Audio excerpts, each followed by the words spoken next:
घमंडी जिराफ। एक घना जंगल था। उस जंगल में एक बहुत बड़ा जिराफ रहता था और उस जिराफ की गर्दन बहुत लंबी थी। वो जहाँ भी जाता था पेड़ों पर से हरी हरी पत्तियां ही खाता था। और उसी जंगल से कुछ भैंसे निकलते हुए जा रहे थे और वो भैंसे जिराफ को पत्ते खाते देख बोलते हैं, अरे जिराफ, तुम क्या हमारे लिए थोड़े से पेड़ के पत्ते तोड़ के दे दोगे? और जिराफ उनकी बात को सुनकर अनसुना कर देता है और वो भैंसे फिर से कहते हैं, अरे जिराफ, तुम क्या हमारे लिए थोड़े से पेड़ के पत्ते तोड़ के दे दोगे? तो जिराफ उन भैंसों से कहता है, नहीं, मैं किसी की मदद नहीं करता। अगर तुम्हें खाना है तो पेड़ पे चढ़ जाओ और तोड़कर खा लो। अरे जिराफ भाई, अगर हमारी गर्दन तुम्हारी तरह इतनी लंबी होती तो हम तुमसे थोड़ी ना कहते। तुम्हारी गर्दन बहुत लंबी है तो तुम आसानी से तोड़कर दे सकते हो।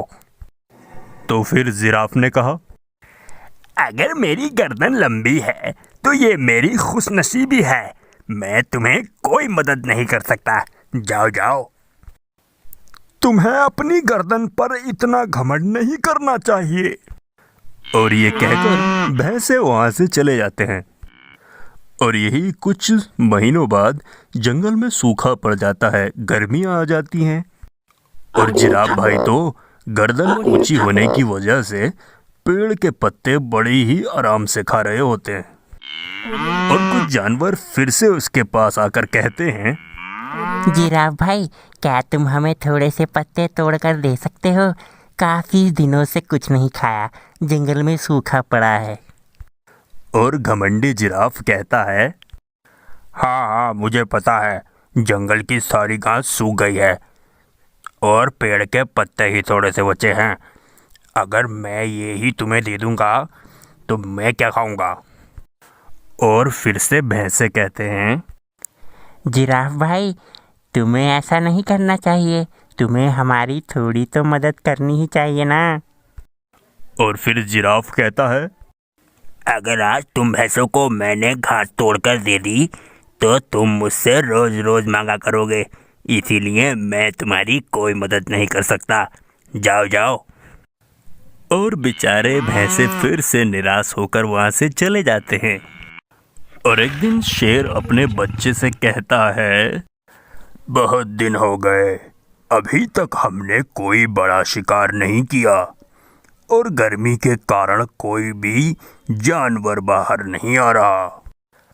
अगर इसी तरह चलता रहा तो हम तो भूखे ही मर जाएंगे। हाँ, सही कहा पिताजी। हमने बहुत टाइम से कोई बड़ा शिकार नहीं किया है। कम से कम इतना बड़ा तो शिकार होना ही चाहिए कि हमें एक हफ्ते तक खाने की ज़रूरत ही ना पड़े। और वो दोनों के दोनों शिकार देखने के लिए जंगल में निकल चलते हैं। और थोड़ी दूर चलते ही एक बड़ा सा जिराफ दिखाई देता है। और उधर जिराफ हरी भरी पेड़ की पत्तियां मज़ों से खा रहा होता है। और इधर शेर अपने बच्चे से कहता है, देखो, वो जिराफ बहुत बड़ा है। हमें मिलकर उसको शिकार बनाना है। हाँ पिताजी, मुझे इसको देखकर तो मुंह में पानी आ रहा है। और तभी शेर जोर से दहाड़ता है और तभी शेर उस जिराफ को जान से मार देता है और अपना शिकार बना लेता है। और हमें ये पता है कि आप सब बच्चों को ये वीडियो बहुत अच्छी लग रही है लेकिन आप हमारी वीडियो को सब्सक्राइब नहीं करते। लाल कलर का नीचे बटन दिया गया है, सब्सक्राइब ज़रूर करें। धन्यवाद।